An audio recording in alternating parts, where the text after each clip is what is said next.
అదే RTV app వార్తల్ని క్షణాల్లో చదివే అవకాశం ఉంటుంది. ఒక న్యూస్ పేపర్, ఒక టెలివిజన్ ఛానల్ మీ చేతుల్లో ఎప్పుడూ ఉంటాయి. ఖమ్మం, వరంగల్, నల్గొండ టీచర్ ఎమ్మెల్సీ స్థానానికి ఎన్నికలు ప్రారంభమయ్యాయి. ఉదయం 8 గంటల నుంచి సాయంత్రం 4 గంటల వరకు ఈ ఎన్నికలు జరుగుతున్నాయి. సో ప్రస్తుతం ఖమ్మం నగరంలోని రిక్కా బజార్ ఎన్నికల కేంద్రం వద్ద మనం ఉన్నాము. ఎన్నికల కేంద్రం వద్ద ఉదయం 8 గంటల నుంచి కూడా టీచర్లు ఓట్లు వేయడానికి బారులు తిరుగుతున్న పరిస్థితి కనబడతా ఉంది.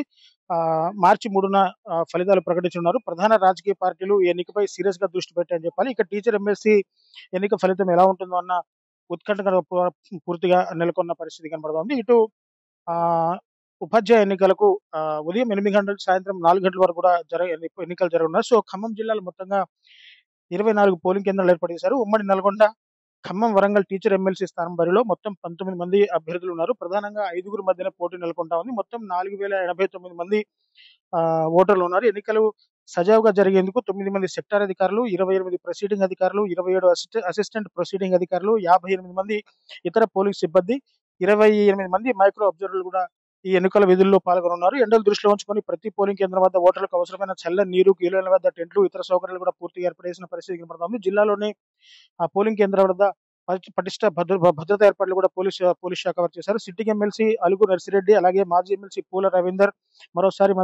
వీరిద్దరి మధ్య మరోసారి పోటీ నెలకొన్న పరిస్థితి ఉంది. సో టీపీఆర్టీయూ నేత హర్షవర్ధన్ రెడ్డి, పీఆర్టీయూ టీఎస్ నాయకుడు శ్రీపాల్ రెడ్డి, బీజేపీ మద్దతుతో పులి నరోత్తం రెడ్డి కూడా బరిలో ఉన్నారు. సో పోలింగ్ కేంద్రాల వద్ద పోలీస్ బందోబస్తు BNSS యాక్ట్ 163 కూడా అమల్లో ఉంటుందని చెప్పారు. అటు భద్రాద్రి కొత్తగూడెం జిల్లాలో కూడా ఉపాధ్యాయ ఎన్నికలకు అన్ని ఏర్పాట్లు చేశారు. కొత్తగూడెం జిల్లా వ్యాప్తంగా అర్హత కలిగిన ఉపాధ్యాయులు ఎమ్మెల్సీ ఓటర్లు 2022 మంది ఉన్నారు. జిల్లా వ్యాప్తంగా 23 మండలాల్లో పోలింగ్ కేంద్రాలు భద్రాద్రి కొత్తగూడెం జిల్లాలో ఏర్పాటు చేశారు. పురుష ఓటర్లు 1028 కాగా మహిళా ఓటర్లు 954 మంది భద్రాద్రి కొత్తగూడెం జిల్లాలో ఉన్నారు. ఉదయం 8 గంటల నుంచి సాయంత్రం 4 గంటల వరకు కూడా పోలింగ్ జరగనుంది. సో 130 మంది అధికారులు పోలింగ్ సిబ్బందిలో పాల్గొన్నారు. ఎటువంటి అవాంఛనీయ సంఘటనలు జరగకుండా 463 మంది పోలీసులతో పటిష్టమైన భద్రతా బందోబస్తు ఏర్పాటు చేశారు. పోలింగ్ కేంద్రం మధ్య నుంచి 100 మీటర్ల వరకు 144 సెక్షన్ కూడా అమల్లో ఉంటుంది. పోలింగ్ అనంతరం బ్యాలెట్ పోలింగ్ బాక్స్ సామగ్రిని పటిష్టమైన భద్రత మధ్య నల్గొండలోని రికగ్నైజ్ సెంటర్ కు తరలించనున్నారు.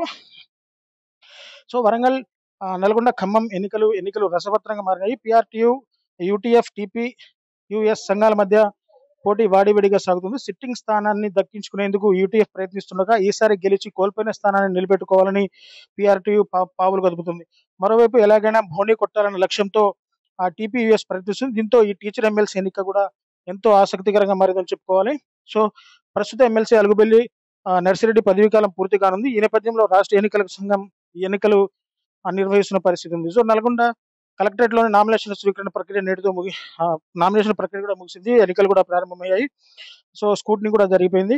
ఈ రోజు పోలింగ్ నడుస్తూ ఉంది. మార్చి 3న ఫలితాలు లెక్కించారు. కాగా ఇప్పటి వరకు కూడా 23 మంది అభ్యర్థులు 50 మంది నామినేషన్లు దాఖలు చేసిన పరిస్థితి కనబడుతోంది. ఈ ఎన్నికలకు నల్గొండ కలెక్టర్ ఇలా త్రిపాఠి రిటర్నింగ్ అధికారిగా వ్యవహరిస్తున్నారు. 3 ఉమ్మడి జిల్లాల్లోని 12 జిల్లాల్లో 200 పోలింగ్ స్టేషన్ ఏర్పాటు చేయగా 24,905 మంది టీచర్లు తమ ఓటు హక్కును వినియోగించుకున్నారు. పోలింగ్ అనంతరం కౌంటింగ్ కూడా నల్గొండలోనే నిర్వహించేందుకు అన్ని ఏర్పాట్లు పూర్తి చేశారు. ప్రస్తుతం ఎన్నికల్లో యూటీఎఫ్ నుండి సిట్టింగ్ ఎమ్మెల్సీ నర్సిరెడ్డి, పీఆర్టీయూ తరపున శ్రీపాల్ రెడ్డితో పాటు ఒకప్పుడు కీలకంగా పనిచేసిన మాజీ ఎమ్మెల్సీ పూల రవీందర్ ఇండిపెండెంట్ గా పోటీ చేస్తున్నారు. బీజేపీ అనుసంధమైన టీపీయూఎస్ నుండి నరోత్తం రెడ్డి, ఇండిపెండెంట్ గా కాంగ్రెస్ అధికార ప్రతినిధి హర్షవర్ధన్ రెడ్డి పోటీ పడుతున్నారు. గత ఎన్నికలతో పోలిస్తే ఈసారి ఎన్నికలు చాలా ఆసక్తికరంగా ఉంది. గత ఎన్నికల్లో పీఆర్టీయూ నుండి పోటీ చేసిన పూల రవీందర్ కు వ్యతిరేకంగా నరోత్తం రెడ్డి బరిలో ఉండడంతో పాటు ఓట్లు చీలి పరోక్షంగా యూటీఎఫ్ విజయానికి దోహదపడుతుందని చెప్పాలి. గత ఎన్నికల్లో బీసీ, ఓసీ నినాదం బలంగా పనిచేయడంతో ఓటర్లు రెండు వర్గాలుగా చీలిపోయి దీనికి తోడు అప్పుడు ఎమ్మెల్సీగా గెలిచిన రవీందర్ బీఆర్ఎస్ కండ ఒప్పుకోవడం వివాదాస్పదంగా మారింది. తర్వాత రవీందర్ రెండోసారి పీఆర్టీయూ, బీఆర్ఎస్ మద్దతుగా పోటీ చేయగా ఓటమి పాలయ్యారని చెప్పారు. సో ప్రధానంగా ఈ రెండు పార్టీల మధ్య అంటే అధికార కాంగ్రెస్ పార్టీ కావచ్చు, ఇటు ప్రధాన ప్రతిపక్ష బీఆర్ఎస్ పార్టీ కావచ్చు, రెండు పార్టీలు కూడా ఈ ఎన్నికలకు దూరంగా ఉండడం అనేది చాలా వివాదాస్పదంగా మారుతున్న పరిస్థితి కనబడుతుంది. సో ప్రధాన పోటీల్లో ఇద్దరు అభ్యర్థుల మధ్య ప్రధాన పోటీ ఉంటుందని చెప్పేసి కూడా అంటున్నారు. సో టీచర్లు ఎన్నికల కేంద్రం వద్ద వారికి ఎటువంటి అసౌకర్యం కలగకుండా ఎన్నికల సంఘం పూర్తిగా ప్రొసీడింగ్ అధికారులు పూర్తి ఏర్పాటు చేశారు. ఎండల దృష్ట్యా ఉదయం 10 గంటలలోపే టీచర్ల అత్యధిక సంఖ్యలో పోలింగ్ కేంద్రాల వద్ద బారులు తీరి తమ ఓటు హక్కును వినియోగించుకున్న పరిస్థితి కనబడుతోంది. సో ఇది ఏమైనా ఉదయం 8 గంటల నుంచి సాయంత్రం 4 గంటల వరకు కూడా టీచర్ ఎమ్మెల్సీ ఎన్నికలు కూడా జరగనున్నాయి. సో ఎన్నికలు జరిగిన ప్రొసీడింగ్ అధికారుల రిటర్నింగ్ అధికారుల సమక్షంలో ఆ బ్యాలెట్ బాక్సులన్నీ కూడా నల్గొండ కలెక్టరేట్ చేరే అవకాశం ఉంది. మార్చి 3న ఎన్నికల ఫలితాలు వెలువడే పరిస్థితి కనబడుతుంది. సో ఇది ఇక్కడ తాజా పరిస్థితి. మరిన్ని వీడియోస్ కోసం ఛానల్ ని సబ్స్క్రైబ్ చేయండి. లేటెస్ట్ అప్డేట్స్ కోసం వాట్సాప్ ఛానల్ ని ఫాలో అవ్వండి. ఆ లింక్ డిస్క్రిప్షన్ లో ఉంది.